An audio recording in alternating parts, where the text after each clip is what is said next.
Et nous passons, avant l'article 2, à un certain nombre de paroles, celle de Madame Marie-Noëlle Lienemann, tout d'abord, pour 2 minutes et demie. Et je vous demande de respecter votre temps de parole.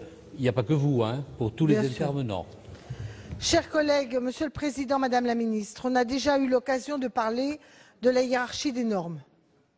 J'ai déjà expliqué que, de mon point de vue, c'était la mise en contradiction entre l'intérêt général et l'intérêt des partis qui pouvaient conjoncturellement avoir un intérêt divergent avec celui de l'intérêt général.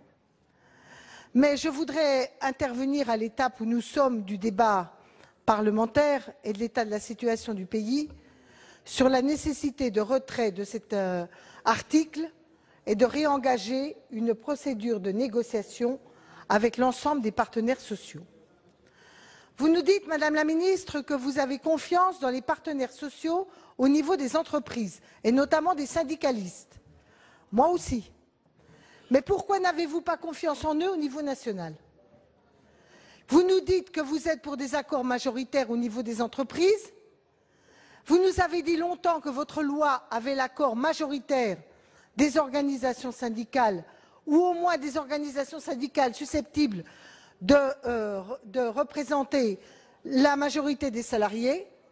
Force est de constater que tel n'est pas le cas, puisque vous avez et la CGT, et Force ouvrière, et la CGC, dont le nouveau président demande qu'on interrompe le débat pour qu'il y ait une négociation, en particulier sur cet article 2, qui est considéré comme un article de dumping social dans le pays. La CGC, CFE-CGC, ce n'est pas la tradition hyper revendicatrice, soi-disant non réformiste, qui prévaudrait dans le syndicalisme français.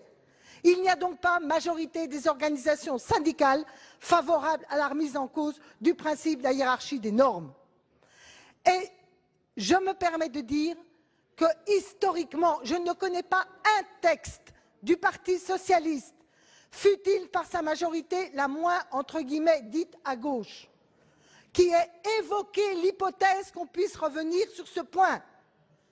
Tous les articles, tous les textes historiques du Parti socialiste et de la gauche sont fondés sur ce principe. Et en tout cas, quand on élargit le champ de la négociation, ce n'est pas pour remettre en cause ce qui était des protections antérieures.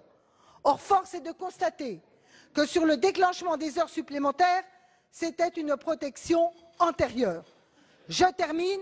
Pas de majorité au Parlement, 49-3. Pas de majorité des organisations syndicales. Pas d'adhésion du peuple de notre pays. Ce n'est pas le dialogue social, mais un dialogue de sourds. Merci.